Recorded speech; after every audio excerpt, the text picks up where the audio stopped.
খুব মজা এই বাটা মাছের ঝোল ঝোল তরকারি। ফুল ভিডিওটা দেখলে বুঝতে পারবেন কিভাবে রান্না করেছি। ভিডিওটা না টেনে ফুল ভিডিওটা দেখবেন, আর রেসিপিটা ভালো লাগলে লাইক কমেন্ট আর শেয়ার করে পাশে থাকবেন।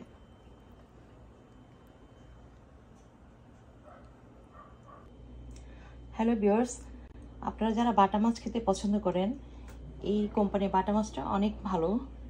শাহজালাল কোম্পানি, ওরা খুব সুন্দর করে পরিষ্কার করে দিয়েছে, আর ভিতরে ডিমও আছে মাছের। আমি আজকে রান্না করব একটু টমেটো আর পেঁয়াজ দিয়ে একটু ঝোল ঝোল করে। এখন সব মশলা দিয়ে মাছটা ভেজে নেব। এখানে মাছটার সাথে পরিমাণ মতো হলুদের গুঁড়ি, মরিচের গুঁড়ি, জিরার গুঁড়ো, ধনে গুঁড়ো আর লবণ দিয়ে মাছটা ভালো করে মেখে নেব। এরপর তেলের মধ্যে ফ্রাই করে নেব, হালকা ফ্রাই করব।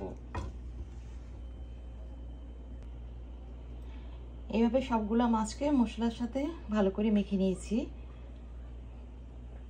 আর এখানে পরিমাণ মতো তেল দিয়ে দিয়েছি।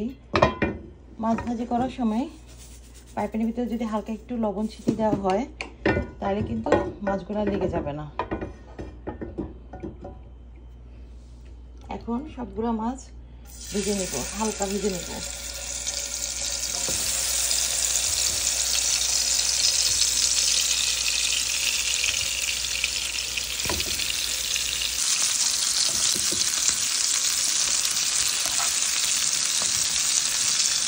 হালকা করে মাছটা ভেজে নেব।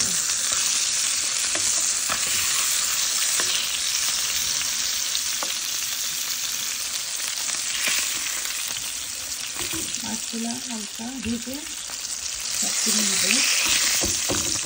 যেটা আমি টমেটো আর তেল দিয়েছি,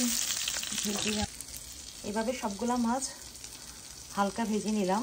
এখন পেঁয়াজ আর টমেটো দিয়ে রান্না করব। এখন পরিমাণ মতো তেল দিয়ে দিচ্ছি। তেল দিয়ে এখন পেঁয়াজটা দিয়ে ভালো করে মশলা দিয়ে কষিয়ে নেব।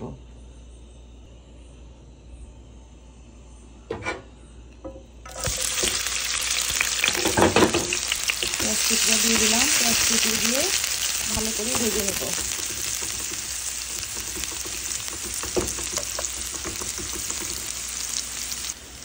পেঁয়াজটাকে ভালো করে ভুনা করে এখন এখানে পরিমাণ মতো সব মশলা দিয়ে দিচ্ছি।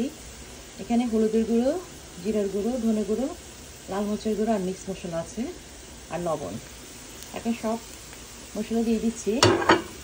সব মশলা দিয়ে ভালো করে ভুনে নিতে হবে। মশলার কাঁচা গন্ধটা যাওয়ার জন্য এখানে একটু পানি দিয়ে দিচ্ছি। মশলা যত ভালো করে কষাবো তত খেতে মজা হয় যে কোনো তরকারি।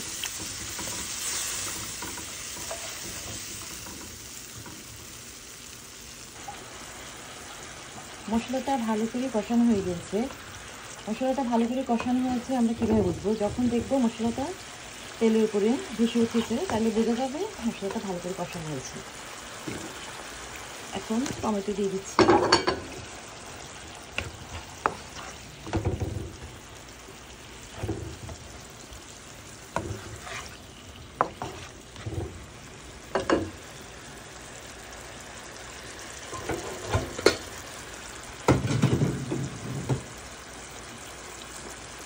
মাছগুলো দিয়ে দিচ্ছি।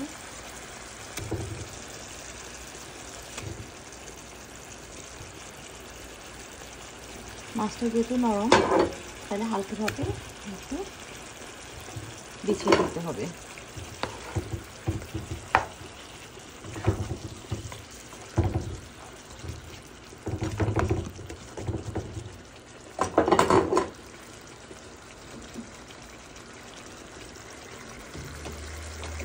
পরিমাণ মতো একটু গরম পানি দিয়ে দিচ্ছি। যারা মাখামাখি খেতে চান তারা মাখা মাখা রাখবেন, অল্প ঝোল। আর যারা একটু ঝোল খেতে চান টমেটো, তারা একটু পানিটা বেশি দেবেন।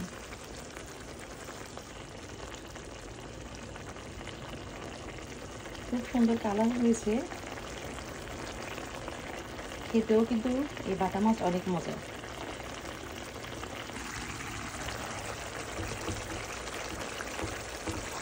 দেখেন একটা মাছও কিন্তু ভাঙে নেই। এভাবে রান্না করলে সবগুলো মাছ আসতে থাকবে, খেতেও কিন্তু অসাধারণ।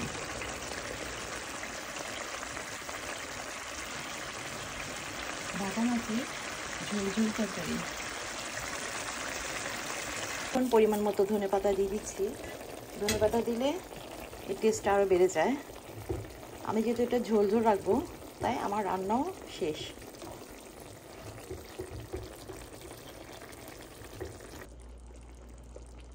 আমার রান্নাও শেষ। বাটা মাছের ঝোল ঝোল তরকারি দেখতে যেমন সুন্দর হয়েছে, খেতে অনেক লোভনীয়।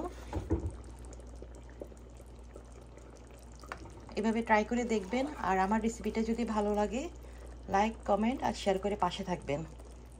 ওকে, সবাই ভালো থাকবেন।